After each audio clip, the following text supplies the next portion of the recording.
Saate toovad teieni SMIT ja TEHIK. SMIT. Päästame elusid IT-ga. TEHIKu aeg kulub sellele, et ülejäänud Eesti saaks aega kokku hoida. Tere, head kriitilise intsidendi kuulajad!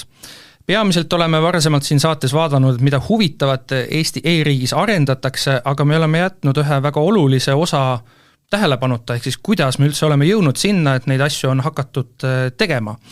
Ehk siis riigihanked on jäänud nagu väga suurelt üldse mainimata. Täna me selle vea parandame, saates on külas TEHIKu õigustalituse juhataja Merili Rool, tere! Tere! SMIT-i hangete tiimi juht Erle Eks, tere! Tervist! Ja RTK riigihangete kontrollüksuse juht Kersti Kukk, tere! Tere! Ja mina olen saatejuht Ronald Liive. Hakkame pihta sellega, et natuke nalja kah alustuseks, et riigihangetega väga paljudele tavainimestele seostub see, et mõni asutus tahab osta endale uhket sõiduautot ja siis see hange tehaksegi nii detailselt, nii peensusteni niimoodi, et ainult üks konkreetne automark ja siis mudel vastab sellele tingimusele. Nii palju, kui mina olen vaadanud neid IT-hankeid, siis seal nagu päris niimoodi teha ei saa. No jättes kõrvale selle, kui on mõne tarkvara litsentsi hankimine, siis jah, saab öelda, et meil on vaja Microsofti mingi mis iganes litsentsi ja siis ongi, et ainult seda saabki nagu pakkuda. Aga kuidas nagu reaalsus on, kas IT-s on võimalik ka niimoodi öelda ette kuidagi, et meil on olnud, seda on vaja, aga me ei ütle välja nimeliselt, et seda on vaja. Oskab keegi teist vastata? Jaa, mina võin vastata oma päris pikaaegse kogemuse pealt, et pigem hanketingimused ikkagi seatakse vastavalt sellele, mida hankijal vaja on. Et see praktika, ma arvan, et on ammu juba aegunud, et pannakse tingimusi, mis tegelikult ei ole asjakohased ja seda ka alati pakkujad märkavad. Aga kuidas ma küsiks ka seda juurde, et see protsess, et on nüüd mõni riigiasutus, on see TEHIK või SMIT jõudnud üldse hankesse, kas nagu see ongi see number 1 asi, mis siin toimub, et istutakse korraks kontoris maha, mõeldakse, meil on nüüd vaja seda, teist ja kolmandat ja siis me teeme hanke ja niimoodi on. Või on seal veel, ma ei tea, 10 sammu enne seda? Jaa, et selles suhtes see köögipool on päris pikk. Enne toimub ikkagi pikk ettevalmistus. Hanke juht räägib alati sisuinimesega läbi, mis need tingimused võiksid olla. Ja kui päris täpselt ei tea, mis on see turuolukord, siis me alati hanke inimestena soovitame teha eelneva turu-uuringu. Ja praktika näitab, et selle käigus saab väga kasulikke nõuandeid nii pakkujatelt, kui ka hankija saab tekitada dialoogi. Ehk siis turuosalised saavad ise kaasa rääkida, aga loomulikult peab siin arvestama sellega, mis on siis hankija soov ja vajadus ning see, et ükski tingimus ei saa olla kedagi soosiv. Et seda me ka proovime ikkagi maksimaalselt kohaldada. Mida see turu-uuring endast kujutab?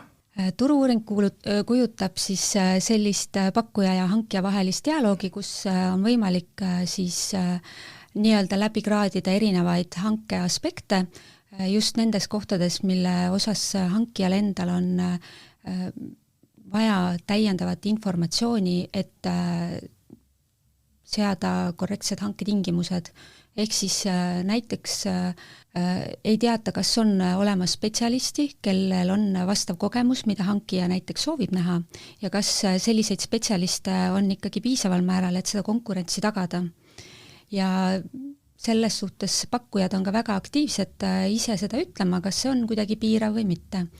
Et vahel küsime ka lepingute nõuet, ehk siis see on nõue pakkujale ja samamoodi, et kas meil üldse on turul pakkujaid, kes saavad konkureerida sellele lepingule. Ja mõnikord on ka see, et hinnad on väga palju muutunud ja hankija peab siis oma vajadusi kaardistama, et millised on tema eelarvelised võimalused seda asja üldse osta või teenust ja selle läbi siis saabki turuosalistelt küsida, et mida nemad arvavad, et mida selle summa eest teha saaks. Ja arenduste mõttes kindlasti see ka, et kui ikkagi turu-uuringus kõik asjaolud ei selgu, siis me lähemegi hankima analüüsi ja siis selle analüüsi hanke järelmiks on see, et me saame minna siis arendushankesse. Et ka see on üks variant, kui me lähme täiesti sellist uut uuenduslikku asja ostma, mille osas meil puudub varasem kogemus näiteks või tõesti turu-uuring ei anna meile piisavat infot, et täiuslik siis arendushange läbi viia. Aga selle uuendusliku puhul, mida ma olen märganud, mitte küll siis TEHIK-u ja SMIT-i puhul, vaid Politsei- ja Piirivalveameti puhul on see, et nad on hakanud viimasel ajal kasutama võistlevat dialoogi. Et ma saan aru, et üks variant on ikkagi see, et teha selline analüüs, turu-uuring ja siis nagu selgub, et mida me nüüd ikkagi saame teha ja kuidas on, ja teine variant on siis võistlev dialoog. Mida see võistlev dialoog üldse endast kujutab? See on üks hankemenetluse liik, et turu-uuring iseenesest on selline eelnev tegevus hankemenetluse läbiviimisele, et üldse aru saada ka seda, et mida sinna algse hanke dokumentidesse üldse ette näha. Võistlev dialoog tähendab seda, et tegelikult isegi kui on ka näiteks turu-uuring eelnevalt tehtud, siis ei ole ikkagi endiselt hankija jaoks kõik võimalikud riskid või kõik olulised aspektid, ka majanduslikud ja rahalised aspektid siiski väga konkreetselt teada, et siis sellisel juhul võistleva dialoogi käigus on hankijal siis võimalik pakkujatega läbirääkimisi pidada ja täpsemalt siis seda fookust ja neid aspekte juba selle väga selgelt ette antud tehnilise kirjelduse baasilt siis paika hakata loksutama, et jõuda siis nagu parima pakkumuseni ja parima pakkujani. Aga Kersti, ma korraks teie juurde jääkski, et RTK riigihangete kontrollüksuse juht, kas teie olete siis see, kui nüüd asi on hapuks läinud, et teie tulete siis mängu või te tulete juba varem mängu? Pigem ikkagi tuleme varem mängu, et meie siis kontrollimegi toetuse saajate, kes siis kasutavad Euroopa Liidu välisvahendeid, nende projektides siis kasutatavaid riigihankeid või siis ütleme hankelepinguid, mida siis toetustest rahastatakse. Et paraku on jah nii, et kui siis kuskil on hankemenetluse käigus või siis hankelepingu täitmise ajal midagi kahjuks veidi nihu läinud, et sellest rohkem räägitakse, aga kui tagasinõuded tulevad, aga et üldiselt me tegelikult kontrollime nagu kõiki riigihankeid, mis siis toetustest rahastatakse. Ehk siis te üritate seda ennetada, et asjad saaksid hapuks minna? Jah, et nii ja naa, et üks rahastaja eeldus on see, et korras riigihange peab olema, et sellisel juhul siis täistaotlus rahastatakse, mis tähendabki siis seda, et see näiteks arendushange kontrollitakse siis ennem ära, kui rahastusotsus tehakse. See muidugi ei välista seda, et ütleme hankelepingu täitmise ajal võivad esineda mingid hankelepingu muudatused loomulikult, mis juba elukäigus tulevad ette, et neid selle eelneva kontrollimisega välistada ei saa, aga jah, et kogu hankemenetluse mõistes see kontroll on juba varasemalt nagu ära tehtud siis. Jättes nüüd kõrvale, et meil on stuudios ka TEHIK-u ja SMIT-i esindajad, kuidas nad on hakkama saanud, kui palju jamasid neil on olnud? Tegelikult tuleb tõdeda, et selliste kesksete hankijate ja kesksetega IT-majade loomine on nagu ennast ära tõestanud, vähemalt hangete kvaliteedi osas küll, et selgelt on näha, et see kompetents on ühte kohta kokku koondatud ja et seal tiimides on nagu väga hea teadmus ja kogemus olemas. Kas me saame võtta näiteks mõne TEHIK-u või SMIT-i hiljutise näite, mõne hanke siis ja jah, me nüüd natukene seda taustprotsessi juba rääkisime, aga kuidas ikkagi, kui kaua näiteks ajalises mõttes aega üldse läheb, et jõuda selleni, et nüüd pressile saadetakse välja pressiteade, kus öeldakse, et sellise allkirja me panime lepingule, mille kogu maksumus on nii palju? See nüüd oleneb sellest taustast, et kust tuleneb siis see soov, et äritelja poolelt, et kas see tuleneb näiteks seadusmuudatusest, tuleneb see lihtsalt sellest, et me ühel hetkel tunneme, et meil on mõni e-teenus vaja siis kas uuendada või viia see e-teenuseks üleüldiselt. Et see oleneb, see eelprotsess selles mõttes, aga kui me räägime sellest, kui ta jõuab hanketiimi lauale, siis ettevalmistusprotsess ühel sellisel avatud hankemenetlusel pikemaaegse partneri leidmiseks on selline, et selline hankedokumentide ettevalmistamine võtab aega, ma ütleks, nädal kuni paar nädalat. lisaks siis kooskõlastusprotsess ja kui hange on välja kuulutatud, siis ta on vähemalt 30 päeva riigihangete registris, sageli kauem, sest proovitööd on vaja teha, me küsime üpris palju dokumente, näiteks meeskonna tingimused, meeskonnaliikmete CV-d, et püüame jätta pakkujatele nii palju aega, kui meie projekti siis selline ajakava võimaldab, aeg-ajalt ei võimalda väga pikka aega, et siis me oleme niimoodi kitsalt seotud selle ajaraamiga, kuid seejärel, kui meil on pakkumused käes, siis tehiku põhimõtted on selles mõttes kiirele menetlusele suunatud, et me ei taha, et pakkujad peaks kaua ootama, nad on ikkagi põnevil, nad on suure töö ära teinud, et meie planeerime oma tegevused siis pakkumuste avamise järel võimalikult kiiresti selles suunas, et me saaksime kontrollida meeskonna liikmete CV-d üle, saaksime asuda hindamise juurde kohe peale vastavuskontrolli ja seejärel me püüame ikkagi tulemused avaldada sellise paari nädala jooksul, et vahel on vaja täpsustusi küsida, vahel läheb näiteks mõne kinnituse saamine natuke kauem, kuid me püüame hoida seda aega siis võimalikult minimaalsena. Ja vaatasin eelmise aasta statistikat ja üks avatud hankemenetlus siis tehikus niimoodi avaldamise hetkest kuni lepinguni võttis aega siis pisut üle 2 kuu, et siis 64 päeva.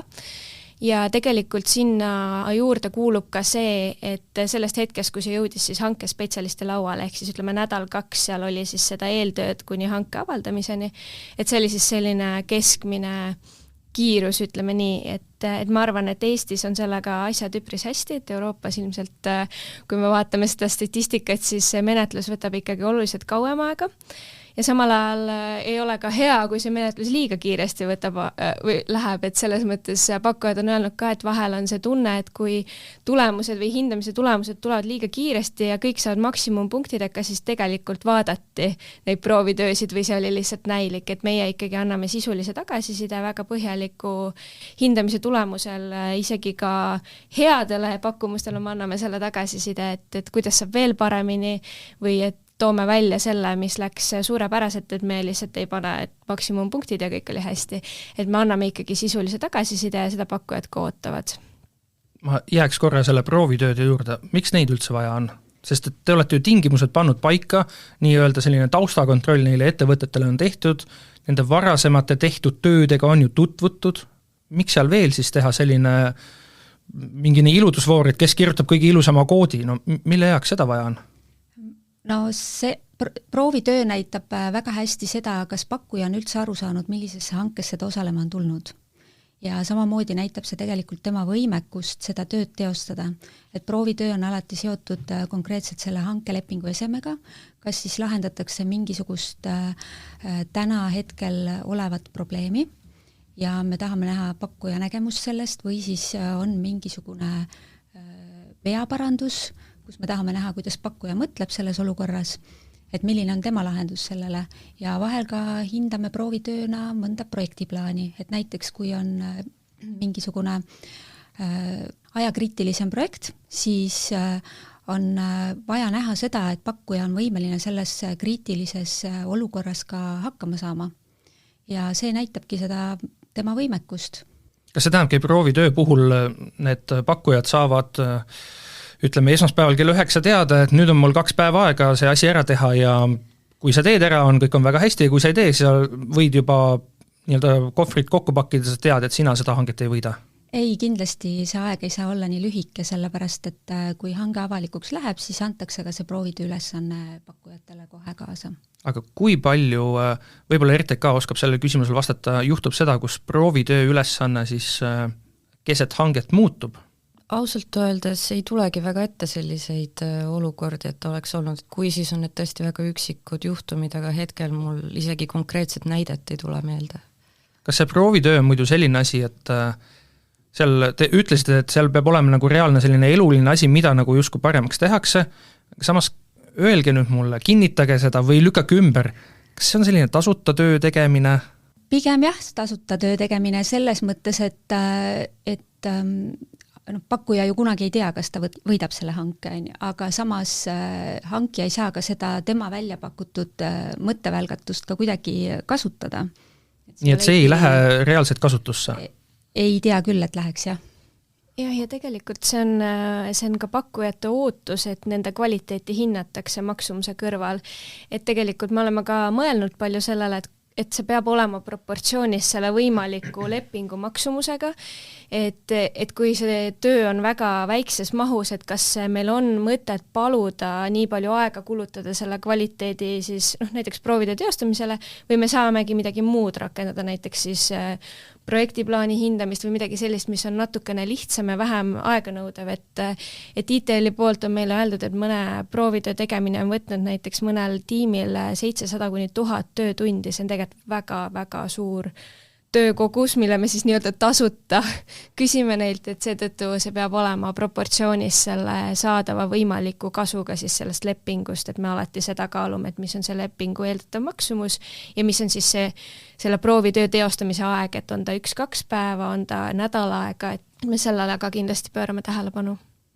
Aga samas, kas see pole natukene nagu halb, kui ettevõte on 1000 tundi teinud tööd ja nende lõpptulem ei lähegi kasutusse mitte kuskil? Jah, nad võivad selle hanke võita, see hankija võib olla rahul, see ettevõtte võib olla rahul, me saime selle lepingule allkirjad pandud, et nüüd see rahalaev tuleb, aga me tegime nii palju tööd, et nagu võtke palun ikkagi, kasutage seda ka. Ja kui nad ikkagi võidavad, siis see on asi, mis läheb töösse ja mida me kasutame. Et selles mõttes võit ja töö ei lähe kunagi sahtlisse, et pigem on see mure siis nendega, kes ei võida. Aga kas kuskil on ka klausel, mida näiteks RTK käib kontrollimas, et kui ettevõte, kes ei võitnud, et nende proovitööst ei võetaks siis neid komponente ikkagi üle selline lõpplahendusse? Seda otseselt meie hangete kontrollimisel ei vaata, et see pigem on võib-olla küsimus siis intellektuaalsest omandist ja juba sellest, et nii-öelda hankija aususest siis, et kas ta kasutab seda kuidagi kehvasti ära või siis mitte, et aga jah, et ütleme hanke õigsuse kontrolli juures seda me niimoodi vaatama ei lähe. Ja seni praegust praktikast ei meenu, et mõni ettevõte oleks tulnud teie juurde ja öelnud, et kuulge, et SMIT nüüd või TEHIK hankis seda, teist ja kolmandat ja meie ei võitnud hanget, aga me näeme tegelikult, et lõpptulemisse, seal peab ikka olema meie kood kuskil mängus. Ei ole tulnud rääkima, et pigem mulle isegi tundub, et ettevõtjad just soovivad nagu ideid pakkuda ja isegi ju meedias nad ju nii-öelda soovivad sellist nagu suuremat ideoloogiat pakkuda või et kuhu üldse nagu mingid arendused võiksid liikuda või mis suunas liikuda, et pigem nagu vastupidist nurinat ei meenu küll hetkel.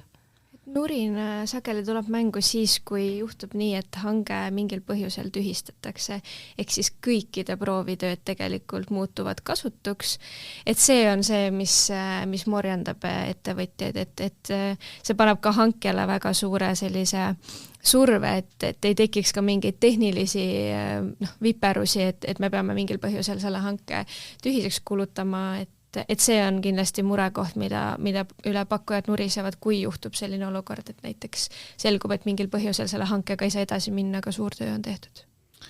Liigume natukene veel TEHIK-u ja SMIT-i hangete juurde.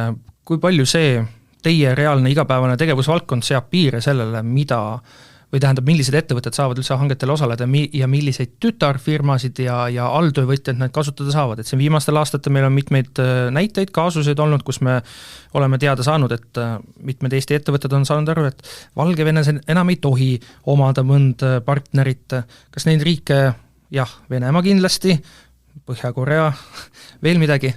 Venemaale ja Valgevenele tekkinud piirangud on ikkagi seotud otseselt sõjategevusega ja need ei ole siis hankija välja mõeldud, vaid tulevad juba Euroopa Liidu tasandilt meile. Aga muidu ettevõtjatele meil ei ole piiranguid seatud, pigem need tegevusvaldkonna piirangud SMIT-i puhul tekivad ikkagi nendest tehnoloogilistest lahendustest. Ja seal on juba väga täpselt mõne lahenduse puhul ette kirjutatud, millisele tehnoloogilisele tingimusele see teenus või litsents või lahendus peab vastama ja kui pakkujate ring sellele pakutavale hankelepingu esemele on väike, siis sinna ei saa kahjuks hankija midagi parata. aga muid piiranguid me siiski ikkagi väldime, et võimalikult seda konkurentsi soodustada. Aga samas, see nagu TEHIK puhul võib-olla natukene vähem, aga SMIT-i puhul rohkem just seda, et vaadatakse vist ikkagi ka seda nii-öelda üksik indiviidi, kes seal taga on, et tema taust oleks ka puhas või ei vaadata?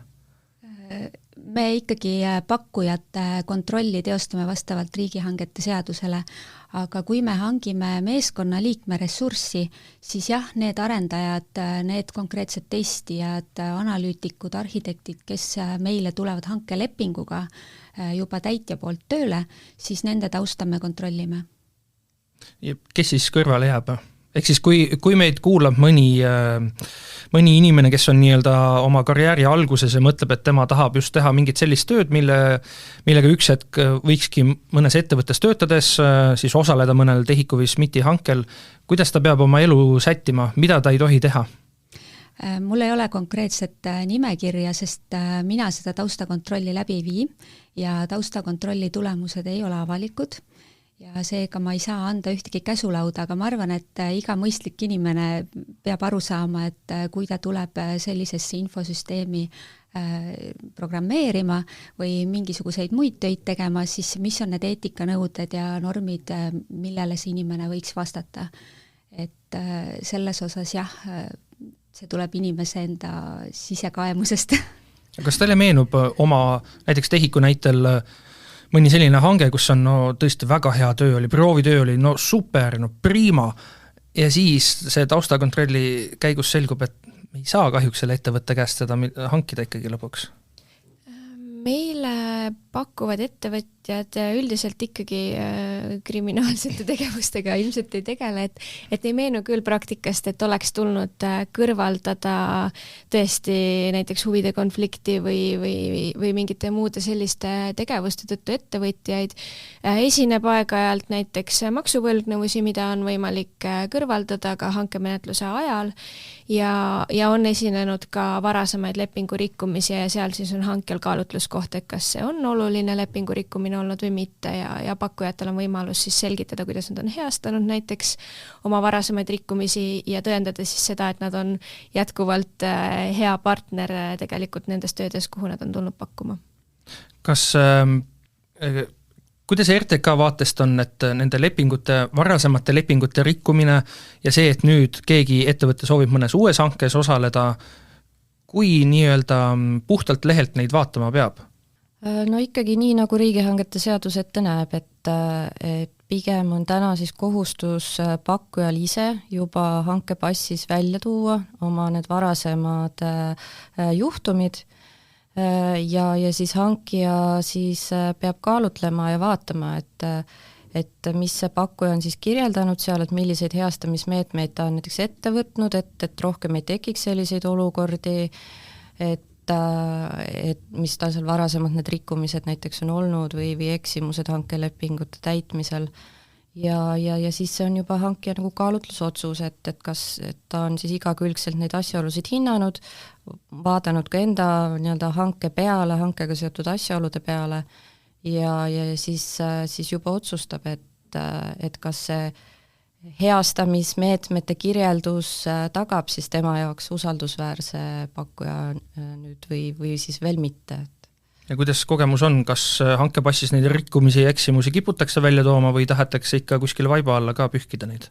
No nii ja naa, et pigem IT-s mul isegi ei tule väga meelde, et neid väga palju oleks või et oleks siis jäetud märkimata, et rohkem nagu teistes valdkondades, aga ka seal see sageli ei ole selline nagu pahatahtlik varjamine, vaid rohkem siis juba selline olukord, et see ettevõte nagu ise kas siis ei tule lihtsalt selle peale, et see oleks ka tulnud sinna märkida või tema enda see selline tõlgendus sellele olukorrale on ikkagi teistsugune olnud, et tema leiab, et see ei ole olnud siis rikkumine, kuigi tegelikult siis oleks tulnud see fakt sinna lihtsalt kirja panna ja siis äragi kirjeldada, et mis need asjaolud seal olid ja mis ta siis edaspidi on teisiti teinud. Meil pole veel saade küll läbi, aga mulle juba tundub, et vähemalt IT-maailmas siis hangete osas need ettevõtted kõik ongi nagu ausad ja ei tee pättust ja pettust või kuidas on? mulle tundub küll, et nad ikkagi pingutavad selle nimel, et meie hangetes osaleda ja nad ka teavad, mis on see vastutus ja tegelikult SMIT-i elupäästev IT, mis on meie üks põhiloosung, on ikkagi ka ettevõtjatele oluline. Et just see panus meie Eesti riigi sisejulgeolekusse ja turvalisusesse. Kuidas üldse SMIT-i ja TEHIK-uga see lood on, et te annaksite nii-öelda kõigile siis võimaluse, te annate kõigile võimaluse osaleda, aga ka see, et te vaatate näiteks, et no meil on üks ettevõte nüüd 10 hanget järjest võitnud, et no tahaks kedagi teist ka ikkagi. Meie seda pakkujate ringi tegelikult ju otseselt määrata ei saa, aga just see turu-uuringute korraldamine ongi üks võimalus, kuidas kaasata ka rohkemat ettevõtjate ringi. Ja näiteks nüüd me ise oleme korraldamas rahvastikuregistri suurt dünaamilist hankesüsteemi ja sinna me ootame ka väga väikeseid ettevõtteid, kellel on siis võib-olla pakkuda ainult ühte meeskonnaliiget. Aga võib juhtuda, et seda meeskonnaliiget on meil just vaja sellises mahus ja see on ka väikesele ettevõtjale üks kogemuse saamise võimalus. See kõlab väga huvitav. Mul hea meel oleks, kui te saate natuke täpsustada, mida see hange üldse nagu endast kujutab, et dünaamiline hankesüsteem on siis selline hankemenetluse liik, kus pakkujate ring ei ole piiratud, lihtsalt hankija avaldab hanke ja ütleb, mida ta osta soovib. Ja kõik siis pakkujad, kes turul soovivad osaleda ja vaatavad, et nad nendele kvalifitseerimistingimustele vastavad, saavad esitada vastava taotluse, siis hankija need kvalifitseerib ja seejärel toimub siis väikeste hangete või ka suuremate hangete avaldamine täpselt sellises hankija määratud mahus ja vajadustele vastavalt. Et täna me soovime hankida sinna 2 arendajat, homme me soovime 3 testijat, võib-olla ülehomme me soovime üldse mingisugust konkreetset lahendust või tulemit saada. Ja pakkujad siis saavadki vastavalt sellele osaleda, et see on natukene võib-olla avatum süsteem kui senine mitmepakkujaga raamhanke formaat. Ja TEHIK-ul on näiteks eelmisest aastast väga suur kogemus dünaamilise hankesüsteemiga. Ja ma jagakski kohe seda mõtet, et just see sama sarnaste pakkujate ring on meil olnud samamoodi mureks, et on konkurentsi vähe, me tahaks seda laiendada ja eelmisel aastal panime teiste IT-majadega pead kokku ja tegime tõesti sellise IT-arenduste analüüsi testimise dünaamilise hankesüsteemi, et saada kuidagi rohkem neid pakkujaid lähemale, et nad näeksid ka teiste IT-majade siis hankeid, et kui täna on näiteks Chemitil on oma pakkujate ring välja kujunenud, sest lihtsalt teemade ring on sama, SMIT-il samamoodi ja ka TEHIK-ul, et nüüd me näeme, et see dünaamiline hankesüsteem on kokku toonud tegelikult tänaseks 47 erinevat pakkujat, kui muidu tavaliselt hangetes, suurtes hangetes pakub selline 4-6 pakkujat, siis tegelikult meil on üks selline ühtne keskkond, kus on koos 47 erinevat ettevõtet, suuremaid, väiksemaid, kes tõesti võib-olla ei ole valmis tervet raamlepingu vastutust võtma, aga sooviksid väikestes tükkides osaleda ja me näeme, et see mõjub väga hästi konkurentsile, meil on täiesti uusi ettevõtteid tulnud pakkuma, keda me varem ei ole kunagi oma hangetes näinud ja see on väga-väga tervitatav meie poolt ka just selle konkurentsi suurendamiseks ja tõesti uued värsked mõtted, uued partnerid laua taga, et meile see väga, väga meeldib, et me saame siis kaasata tõesti ka väiksemaid ettevõtteid ja tegelikult aidata kaasa sellele, et uusi mõtteid on juures.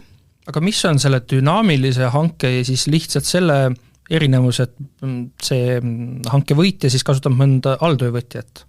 Ei, alltöövõtjaid ja ühishankeid saab teha igas hankes, et see ei ole, kui see konkreetselt otsesõnu keelatud mingil põhjusel ei ole, et pigem see muudab selle hanke menetluse veidi lühemaks, aga samal ajal koondab kokku ikkagi sarnaseid teenuseid pakkuvad ettevõtjad, nii et nad tõesti, nagu Erle ütles, vastavad siis kvalifitseerimistingimustele, meil on paika pandud ka hindamiskriteeriumid, ehk siis pakkujad üldjoontes teavad, milline see hange välja näeb, aga nad saavad siis selle täpsema skoobi juba hanke, siis selle seotud hanke väljakuulutamisel, et tõesti nagu raamlepinguga ongi kõige mõistlikum tuua see paralleel, et raamlepingus on pakkujate ring 4 aastaks kinni, aga dünaamilises hankesüsteemis on see avatud.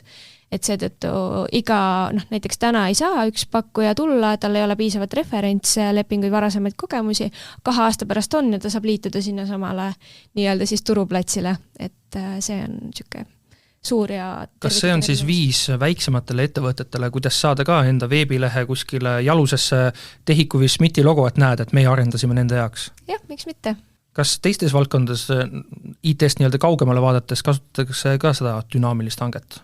No nüüd katsetatakse seda erinevates valdkondades, et ta tegelikult ju sobib ka siin asjade ostmiseks ja muude rutiinsete teenuste näiteks ostmiseks, et tasapisi erinevad valdkonnad kõik nii-öelda hakkavad seda avastama, et siis ma küsiks sellise küsimuse, et jah, see ei ole otseselt kriitika, ma küsiks nüüd seda, olles vaadanud erinevaid hankeid, siis mulle nagu väga tihti jääb silma see, et viimasel päeval või viimasel nädalal avastavad need, kes on huvilised, et enne pakkumuse tegemist tahaks veel midagi küsida. Aga mulle nagu kõrvalise inimesele tundub nagu veits liiga hilja, et kui sa nagu viimasel tunnil ärkad, ja nüüd hakkad küsima, et kuule, et kuidas seda teha, kuidas teist teha või mida te selle all mõtlesite, kuidas teie nagu reaalne kogemus on? Jaa, SMIT-i esindajana ma olen sellega nõus, et tegelikult hankija ootuspakkujale on ikkagi see, et ta tutvuks nende hankedokumentidega hanke avalikustamisele järgsel nädala jooksul, sellepärast et siis on pakkujal võimalik teha neid ettepanekuid. Vahel on meil endalgi tekkinud mingisugune ebatäpsus hankedokumentides ja siis on seda väga lihtne parandada. Ja samamoodi on meil siis rohkem aega neid ettepanekuid kaaluda, et kas need on mõistlikud ja kas me saame neid rakendada. Et kui see küsimus jääb väga nüüd sinna hankemenetluse lõpupoole, siis on juba hankijal need piirangud, et ta peab muutma dokumente, ta peab muutma seda pakkumuste esitamise tähtaega ja kui meil on teate avaldamine Euroopa Liidu teatajas, siis see võib võtta 2-5 tööpäeva. Ehk siis vahel võib juhtuda see olukord, et me näeme, et jah, me oleksime saanud siin midagi muuta, aga me lihtsalt enam ei jõua. Ja see on nagu väga suur probleem, et selles osas tõesti pakkujatele see üleskutse, et tutvuge nende dokumentidega üsna peagi, kui see hange avalikus läheb. Kui palju on seda, et nendest küsimustest on näha, et no ei ole ikka üldse aru saadud, et mida me tahame osta? Võib küll olla sellist olukorda ka, aga pigem ikkagi vähem. Võib-olla selliseid pakkujaid on tulnud turule, kes siis ei ole meiega enne koostööd teinud või meie hankelepinguid täitnud, et siis võib-olla see skoop tema jaoks nagu veidikene ebaselge. Aga me proovime endast teha kõike, et see nii ei oleks ja seda tausta ikkagi maksimaalselt avada, et mis on see hankija ootus. Ka meie Tehikus oleme märganud, et just sellised värskemad ettevõtted, uued ettevõtjad nii-öelda hangete turul, et võib-olla on ka tekkinud selliseid olukordi, et me saadame, näiteks oleme kogu menetluse ära teinud, pakkumused ära hinnanud ja siis saadame hankelepingu allkirjastamiseks ja siis tuleb ettepanek, et äkki lühendaks näiteks maksete tähtaega või muudaks seal seda teist kolmandat tingimust, et see ei ole enam koht, kus hankija saaks lepingut muuta või üldse tingimusi muuta, et siis on juba hilja ja väga hilja, sest pakkuja on oma pakkumusega seotud, kui ta on selle ära esitanud enne tähtaega ja see tähtaeg on kukkunud pakkumuste esitamiseks, ta ei saa enam muuta seda, ta ei saa taganeda sellest väga lihtsasti. Et sellest on kahju, kui siis avastatakse, et tegelikult mingi tõesti pisiasi vajaks muutmist, et ma ei tea, 21 päeva asemel 14 päeva maksta tähtaeg, et see ei ole asi, mida hankija ei oleks nõus kindlasti muutma olenevalt lepingust, aga me lihtsalt ühel hetkel ei saa seda enam teha ja siis on kahju natuke pakkujast, et ta liiga hilja sellega tegelikult tutvus, millega ta ennast sidus.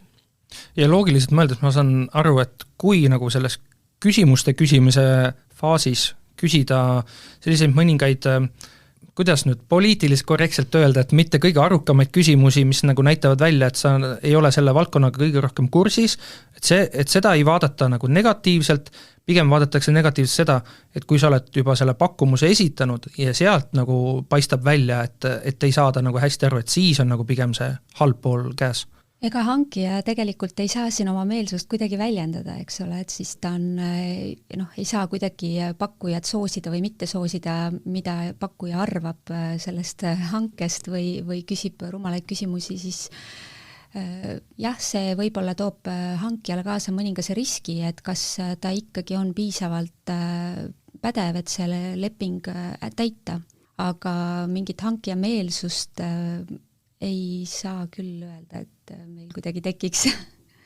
Jah, samamoodi, et pigem küsige, isegi kui tunduvad rumalad küsimused, küsige ära, me saame vastata, et vahel me peame vastama ümmargusemalt, näiteks kui küsitakse proovitöö kohta küsimusi, mille vastus näiteks hankija poolt lahendaks kogu proovitöö ülesande ära pakkuja eest, et ilmselgelt selliseid asju me ei saa, selliseid nagu siis vastuseid anda, mis teeks pakkuja eest mingi töö ära, mis näitab tema kvaliteeti, et selles osas me peame olema natuke tagasihoidlikumad oma vastuste koostamisel, aga ja meie TEHIK-us hankijana alati ootame neid küsimusi, nii me saame kõik asjad täpsemaks, saame ka ise selle tagasiside, et meie hankest ollakse huvitatud, sest kui küsimusi üldse ei ole, siis on see viimase tunnini mõttemäng, et kas üldse ei tule pakkumusi või on kõik nii hästi, et tuleb mitu pakkumust, et see on alati selline kätevärine. Meie ju eesmärk ei ole hange iseenesest, me tahame seda projekti läbi viia, me tahame seda hästi läbi viia, need eesmärgid saavutada ja sinna aitab ikkagi kaasa see, kui meil on konkurents, meil on pakkumusi, et see on ikkagi see, millele me oleme orienteeritud. Ma liiguks nüüd natukene edasi selle juurde, et olles väga palju riigihankeid aastate jooksul vaadanud, siis jah, mul on ka juba tekkinud selline oskusteave, et kuidas neid lugeda, aga need kipuvad ikka väga kantseliitlikud olema. Kas seal saab nagu kuidagi lihtsustada ka, et ei kasutaks nii keerulisi sõnu, et saaksid nagu suurem enamus saaks nagu aru, millest jutt on? On see kuidagi võimalik? Tegelikult hankedokumendid peavad olema väga konkreetsed ja ühemõttelised, et ta ei ole ikkagi ilukirjanduslik tekst, et seal oleksid variatsioonid ja mingid värvid sees ja teda oleks hõlpsasti lihtne lugeda, vaid et ta peabki olema tegelikult ilma vastuoludeta ja väga konkreetsete terminitega, nendel terminitel on omad tähendused hangetes. Aga keel uueneb ju ajas, et me võiks ka sinna sellise keeleuuendusi tuua sisse näiteks. No, selles osas ma olen nõus, et kantseliiti alati võiks vähem olla, et kui ametlikest dokumentidest rääkida, aga siin taustal on ikkagi riigihangete direktiivid ja riigihangete seadus, seal on paljud mõisted ära defineeritud ja neid mõisteid tuleb selles kontekstis kasutada ja tingimused peavad siis olema ka väga ühemõttelised, et hiljem ei tekikski neid probleeme, et hankija mõtles ühte, pakkuja number 1 mõtles teist ja pakkuja number 2 mõtles kolmandat ja siis lõpuks tuleb RTK veel kontrollima ja siis tema ei saa üldse aru, et mis see tegelik mõte seal taga oli ja kus see siis nagu õige otsus oli.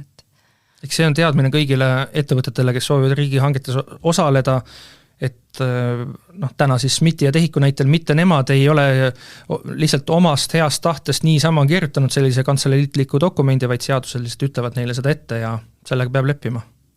Paraku küll jah, et riigihangetes dokumentide koostamisel samuti, et peab olema väga täpne ja vaatama, et täpselt oleksid need andmed, need dokumendid ja vajalik info siis edastatud, mida on hankija küsinud oma dokumentides ka. Ehk siis TEHIK-ust Merili ega SMIT-ist Erle peale või siis teie kolleegide peale ei tasu pahaseks saada, vaid pigem kui keegi soovib pahaseks saada, siis seadusandja peale, sest nemad saavad tegelikult ja saaks seda kuidagi ikkagi muuta. No mina SMIT-i esindajana soovitaksin võib-olla just algajatel, pakkujatel kaasata võib-olla mõni jurist või mõni hankeekspert, kes nüüd ei ole muidugi siis konkreetse hankija juurest, vaid selliseid turul teenusepakkujaid on päris mitmeid, kes aitaks neil võib-olla aru saada sellest terminoloogiast ja mis on selle pakkumuse kohustuslikud elemendid, et võib-olla algajal ettevõttel ongi väga raske selles maailmas orienteeruda. Aga kui nad kasutaksid mõnda abimeest, siis kindlasti nende pakkumus oleks kvaliteetsem. Ja see tähendab ka seda, et hankijal on väga lihtne pärast seda pakkumust kontrollida, kas see vastab tingimustele või mitte. Oma praegusele kogemusele tuginedes, mille vastu peamiselt siis SMIT-i hangetes osalevad ettevõtted eksivad? Ei saagi nagu selles suhtes väga etteheiteid teha, et pigem on ikkagi tegemist kas mingite inimlike eksimustega. mis sisse lipsavad, et selle vastu ei saa mitte midagi parata. aga kas selle vastu, või tähendab, kas kui on, te näete seal pakkumuses, on tõesti nagu, te saate aru, ilmselgelt on copy-paste kuskilt valest kohast tehtud või on mingised sellised kirjavead, et las nad ikka olla. Kas te vaatate nagu sellest mööda või kuidas on? Ja kirjavigade pärast ühtegi pakkumust tagasi lükata, aga hankjal on alati kaalutluskoht, kas tal on võimalik sellel olukorral esitada selgitusküsimus, et pakkuja selgitaks, mida ta mõtles. Teatud vigu on ka võimalik parandada, aga see õigus ei ole absoluutne. Ehk siis alati tulebki kaalutleda vastavalt siis kohtupraktikast tulenevalt ja neid seisukohti nagu arvestada, et kas ma saan siin küsida või mitte, et vahel ei olegi võimalik küsida, vahel ei ole võimalik seda viga parandada enam selles etapis ja see pakkumus ongi mitte vastav. Aga seda tuleb ette nagu pigem harva. Kuidas tehiku kogemus on, et kas on mingi top 3 nii-öelda teema, mille vastu hankijad, pakkujad siis tegelikult eksivad? Jah, et kui lihtsalt üldistada, siis tõesti inimlik eksimus pigem on see, et jäetakse mingi dokumenti esitamata. Näiteks, ma ei tea, hankepassis mingisugune informatsioon, mida me oleme küsinud, näiteks varasemad lepingud või tõesti kogemata jääb mingisugune fail kaasa panemata, et seda aeg-ajalt esineb. Aga tõesti pigem pakkujad on teadlikud, nad on ilmselt kaasanud endale spetsialiste või on oma majas ikkagi juba saavutatud see know-how, millele tähelepanu pöörata, et sellist olukorda meie hangetes küll ei ole, et näiteks esitab pakkumuse ettevõtte, kes tegelikult ei kvalifitseeru või esitab pakkumuse ettevõtte, kelle tegelikult ei ole vastavat meeskonda, et selliste asjadega me täna enam ei tegele. Et kui võib-olla 3-4 aastat tagasi oli see, et tuldi ikka proovima, et äkki hanke ei kontrolli neid vastavustingimusi või äkki ta ikkagi ei vaata seda hankepassi nii pingsalt läbi või ei küsi kinnitusi teiselt lepingu poolelt, et seda varem oli, aga täna me enam selliste muredega ei tegele. Ma ei oskagi tõesti sellist nagu konkreetset top 3 välja tuua, et pigem sellised inimlikud eksimused, midagi jääb esitamata ja kuidas RTK vaatest on, kas teie näete, jäädes liikudes SMIT-ist ja tehikust natuke edasi, aga jäädes IT-teema juurde, kas on selliseid, põhilised eksimused on ikkagi sellised inimlikud eksimused või on midagi muud? Pigem ikkagi inimlikud või siis tähelepanematusest tekkinud eksimused, et kas on olnud siis kiire või on tõesti mõnikord vaja infot nii palju edastada, et mõni punkt jääb tähelepanuta lihtsalt, et kas siis kokkuvõtlikult me saame, kas ma saan ka kõigi teie 3 eest rääkida öelda, et siis kui sa oled ettevõte, kes soovib hankel osaleda, alustuseks võtta see aeg, et kohe, kui hange on väljas, esimene nädal-2, et istuge maha, arutage see detailsusteni läbi, siis hakake küsimusi esitama ja oodake need vastused ära, siis tehke proovitöö ära, kindlasti maailma kõige parem proovitöö ja siis jääge ootama. Jah, ma olen küll nõus sellega.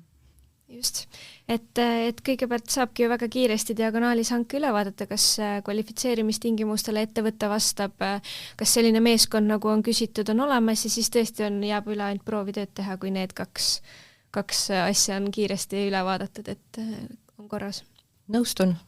Väga tore, oli väga meeldiv saade, kriitiline intsident tõmbab selleks nädalaks otsad kokku, saime teada siis, et miks riigihangetes on vaja teha proovitöid, miks seatakse seal erinevaid tingimusi ja mis asi on selline huvitav asi nagu dünaamiline hange ja mille kaudu siis saavad ka väiksemad ettevõtted hakata enda näiteks veebilehtedel välja tooma seda, et nemad on Eesti e-riigi jaoks midagi vahvat ja toredat arendanud.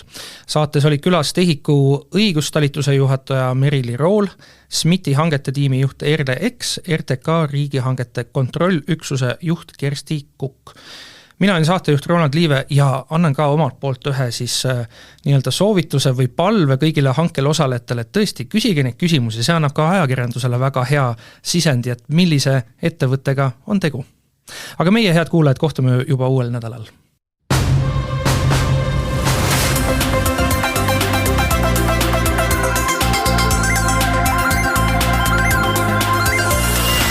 Saate toovad teieni SMIT ja tehik. SMIT. Päästame elusid IT-ga. Tehiku aeg kulub sellele, et ülejäänud Eesti saaks aega kokku hoida.